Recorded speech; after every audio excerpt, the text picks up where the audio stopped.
wala sa akin kontang ni Renz. Baka kung anong mangyari sa'yo.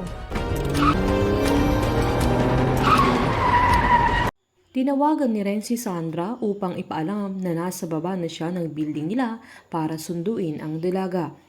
Balisa ito nang maalala niya ang pagsugod sa kanya ni Rose dahil pinagtapat na ng tatay niya ang buong katotohanan. Sakto ding nakabalik si Matt nang makita niya si Renz na agad niyang pinaharap sa kanya at galit niyang sinabi na winarningan na niya ang binata na layuan na niya ang anak niya. Sakto namang palabas na si Sandra kaya inawat niya ang daddy niya. Galit naman si Matt at sinabing ayaw na niyang makita ang pagmumukha ni Renz.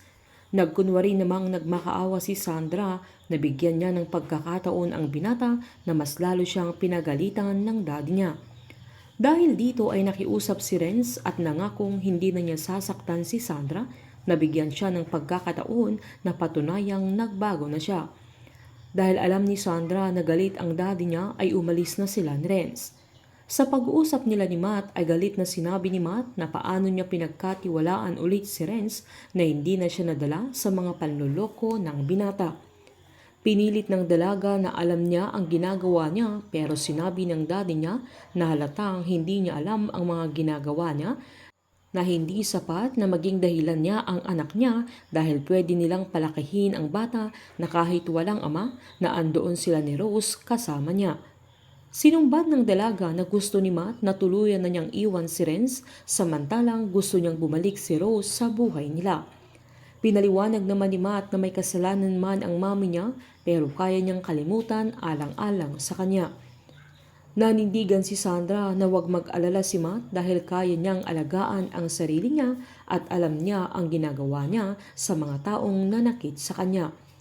Dahil hindi makahanap ng paraan si Franco na idiin si Renz sa pagkamatay ni Lily o pagkamatay ni Jenny ay nagdesisyon ang dalaga na siya ang gumawa ng paraan para tuluyang makulong at magdusa si Renz.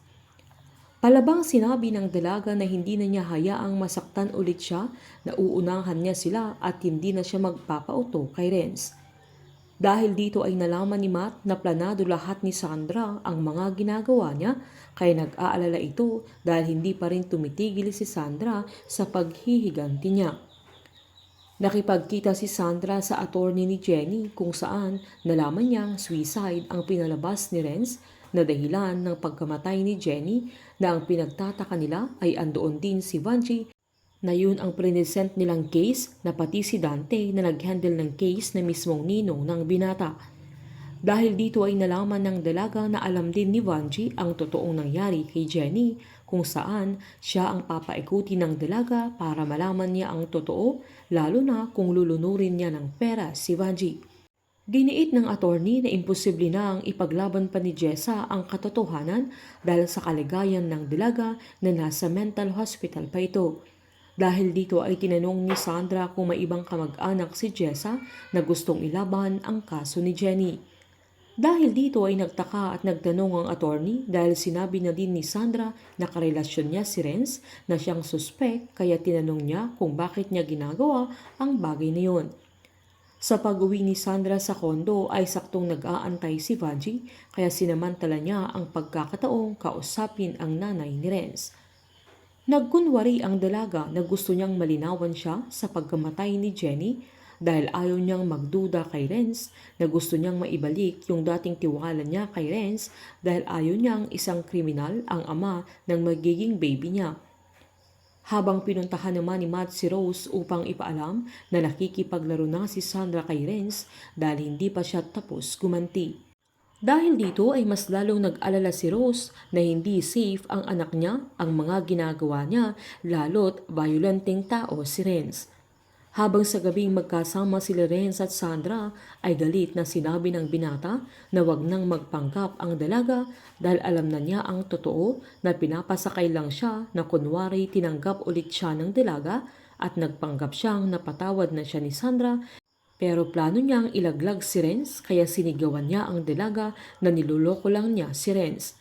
Nagawa niyang panggigilan si Sandra sa gabing yan na kahit nasasaktan na si Sandra na nakalimutan na rin ng binata na delikado ang baby nila na hindi na niya makontrol ang temper niya.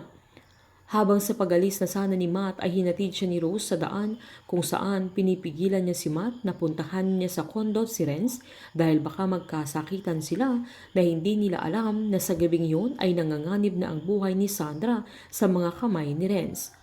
Habang naghihintay naman si Christina ng tiyempo na nasa labas na siya ang nagmamaneho sa sasakyan niya at nang papasok na sila sa kotse ni Matt kasama si Rose ay umarangkada ang sasakyan ni Christina upang sagasahan sana si Rose pero inilag siya ni Matt at siya ang nabangga ni Christina. Si Rose ang gustong patayin ni Christina para walang hadlang sa pagbabalikan nila pero niligtas siya ni Matt at siya ang napahamak. Painit ng painit ang mga tagpo, sabay-sabay po nating subaybayan ng advance episode ng Unbreak My Heart dito po sa aking channel. Patuloy lamang pong manood at mag-subscribe para ma-update po kayo sa mga susunod na episode. Marami pong salamat.